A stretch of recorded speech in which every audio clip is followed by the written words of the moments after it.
আসসালামু আলাইকুম। পঞ্চম শ্রেণীর প্রিয় শিক্ষার্থীরা, তোমাদের নতুন বই ২০২৬ গণিতের আজকে হচ্ছে ২৫ নাম্বার পৃষ্ঠায় রয়েছি। ২৫ নাম্বার পৃষ্ঠার সমাধান দিব। তো এখানে দেখতে পাচ্ছ যে ঐকিক নিয়ম, ঠিক আছে? তো ঐকিক নিয়মের অঙ্কগুলো আমরা আগেও করেছিলাম। তো যা হোক আবার হচ্ছে তোমাদের এগুলো করতে হবে। তো শুরুতে দেখো একটা অঙ্ক দেওয়া আছে। ১২টি আমের দাম হচ্ছে ৳২৬৬ ঠিক আছে? ১২টি আমের দাম। তো এইরূপ যদি ৩৫টি আম ক্রয় করতে কত টাকা প্রয়োজন? ঠিক আছে? ভালো করে খেয়াল করতে হবে। এখানে বলছে কি আমের সংখ্যা হচ্ছে ১২টি। দাম কত? ২৬৬। কিন্তু এরূপ যদি আমরা ৩৫টি আম কিনতে চাই তাহলে আমাদের কত টাকা প্রয়োজন? ঠিক আছে? ১২টার দাম যদি ২৬৬ হয় তাহলে আমাদের এই ৩৫টার দাম কত? তাই না? তো এখানে তোমাদের শুরুতে কি করতে হবে? আগে একটির দাম বের করতে হবে। তুমি যদি একটি আমের দাম বের করতে পারো তাহলে কিন্তু তুমি ওই যেটি যে টাকা বের হবে একটি আমের দাম, ওই টাকা দিয়ে দেন হচ্ছে তুমি যে ৩৫ দিয়ে গুণ দিলে কিন্তু বের হয়ে যাবে। ঠিক আছে? তো চলো অঙ্কটা দেখাই কিভাবে করছি আমরা। আচ্ছা তাহলে তুমি কি লিখবা? তুমি লিখবা যে ১২টি আমের মূল্য ৳২৬৬ ঠিক আছে? তো ৳২৬৬ লিখবা এবং সুতরাং লিখবা যে একটি আমের মূল্য। তো একটি আমের মূল্য আমাদেরকে বের করতে হবে। ২৬৬ দিয়ে দেন হচ্ছে তুমি ১২ দিয়ে হচ্ছে ভাগ দিবা। ভাগ দিলে কত আমাদের বের হয়? ৳২২ ঠিক আছে? তার মানে একটির দাম আমরা কত পেলাম? ৳২২ তাহলে ৩৫ টা আমের মূল্য কত? তাইলে এই ৩৫ দিয়ে ২২ দিয়ে হচ্ছে গুণ দিবা। তাহলে আমাদের কত টাকা বের হবে? বের হবে ৳৭৭০। উত্তর ৳৭৭০। ঠিক আছে? আশা করি বিষয়টি বুঝতে পারছো। আচ্ছা প্রিয় পঞ্চম শ্রেণীর শিক্ষার্থীরা এবং একই সাথে যারা অভিভাবক রয়েছেন, তো যেহেতু তোমাদের সামনে আবার বৃত্তি পরীক্ষা দিবে অনেকে, তো তোমাদের আহ, যে অনলাইন ব্যাচ আমাদের রয়েছে সেখানে কিন্তু চাইলে ভর্তি হতে পারো। এখানে তোমাদের গণিত, ইংরেজি, ঠিক আছে, এবং বিজ্ঞান সহ কিন্তু ক্লাস নেওয়া হবে। তো ভর্তি ফি মাত্র হচ্ছে ৳৩০০ এবং টিউশন ফি এটি প্রতি মাসে হচ্ছে ৳৫০০ ঠিক আছে। আর ক্লাস হচ্ছে প্রতি বৃহস্পতি, শুক্র এবং শনিবার, সপ্তাহে ৩ দিন। এই ৩ দিন পড়লেই যথেষ্ট। অনলাইনে হচ্ছে জুমের মাধ্যমে হচ্ছে তোমাদের ক্লাসটা নেওয়া হবে এবং একই সাথে রেকর্ড ক্লাস এবং তোমাদের যে যেগুলো সমাধান করব সবকিছু কিন্তু পিডিএফ আকারে তোমাদের হোয়াটসঅ্যাপে দেওয়া হবে। ঠিক আছে?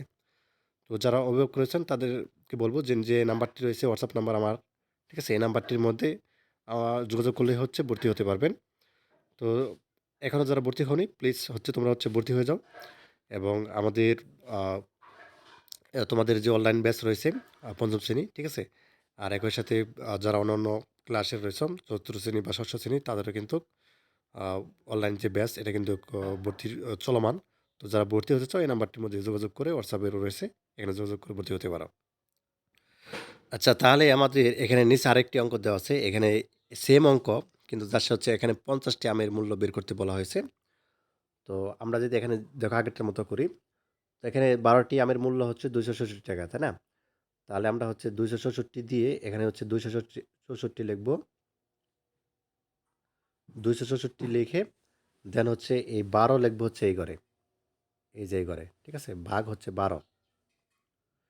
ভাগ হচ্ছে ১২ কত টাকা বের হবে? ২৬৬ দিয়ে তুমি ১২ দিয়ে ভাগ দিলে হচ্ছে ৳২২ আসে। ৳২২ ঠিক আছে? ৳২২ বের হবে এবং ৫০ টা আমের মূল্য কত? এই যে ৳২২ দিয়ে তুমি হচ্ছে ৫০ টা দিয়ে গুণ দিবে। ঠিক আছে? এখানে তুমি যদি ২২ লেখো আর এই পাশে যদি ৫০ লেখো তাহলে এই ২২ দিয়ে ৫০ দিয়ে যদি গুণ দাও তাহলে কত টাকা আসবে? ৳১১০০ উত্তর ৳১১০০ ঠিক আছে? ১১ লিখে ২ টা শূন্য ৳১১০০ তো এই তো আমাদের অঙ্কটা হয়ে গেল। সেম অঙ্ক ঠিক আছে? আগেরটার মতন একদম সেম। কোনো পার্থক্য নেই। এখানে জাস্ট হচ্ছে ৫০ টি আমের মূল্য। আগেরটা ছিল ৩৫ টি বের করতে। আর এখানে কিন্তু জাস্ট হচ্ছে ৫০ টি আমের মূল্য। তাহলে ৫০ টি আমের মূল্য আমাদের ৳১১০০ বের হলো। ঠিক আছে? আচ্ছা। তাহলে এখানে লিখবা ২৬৬ আর এখানে লিখবা হচ্ছে ১২ ভাগ হচ্ছে ১২ দিবা। ভাগ ১২ দিলে আমাদের ২২ হয়। ঠিক আছে? আচ্ছা। তো তারপর দেখো এখানে একটা অঙ্ক দেওয়া আছে। এখানে বলছে তানিয়া ৳১৯২ দিয়ে ৮ টি কমলা কিনলো। কতটি? খুব ভালো করে খেয়াল করতে হবে। তানিয়া হচ্ছে কমলা কিনলো কতটি? ৮ টি কমলা কিনলো। কত টাকা দিয়ে? ১৯২ আচ্ছা, কিন্তু এখানে দেখো সে যদি ৩ টা কমলা কিনতো, তাহলে তার কত টাকা প্রয়োজন হতো? তা বের করি। ঠিক আছে? তো চলো এই অঙ্কটা হচ্ছে আমরা করি। কিভাবে করব? আচ্ছা তাহলে এই অঙ্কটা যদি আমরা করি ৮ টি কমলার দাম হচ্ছে ৳১৯২। ঠিক আছে? তো এখানে দেখো ১ টি কমলার দাম কত আমাদের? তাহলে ১৯২ দিয়ে আমরা যদি ৮ কে ভাগ করি তাহলেই তো বের হয়ে গেল। ৳২৪ হবে। ঠিক আছে? আচ্ছা। তাহলে এখানে দেখো আমাদের হচ্ছে আমরা যদি এটা করি, তারপর হচ্ছে ৩ টা কমলার দাম যেহেতু আমাদের বের করতে বলা হয়েছে, তাহলে আমরা ২৪ ভাগ হচ্ছে ১ গুণ হচ্ছে ৩ দিব। তাহলে ২৪ দিয়ে ভাগ দিয়ে যদি ১ দাও, তাহলে ২৪ই হবে। ঠিক আছে? তাহলে ২৪ দিয়ে ৩ কে গুণ করো ৳৭২, উত্তর ৳৭২। অর্থাৎ ৩ টা কমলার দাম কত আসলো তাহলে আমাদের? ৳৭২। ঠিক আছে? তো যা হোক, এগুলো হচ্ছে তোমাদের এভাবে করতে হবে।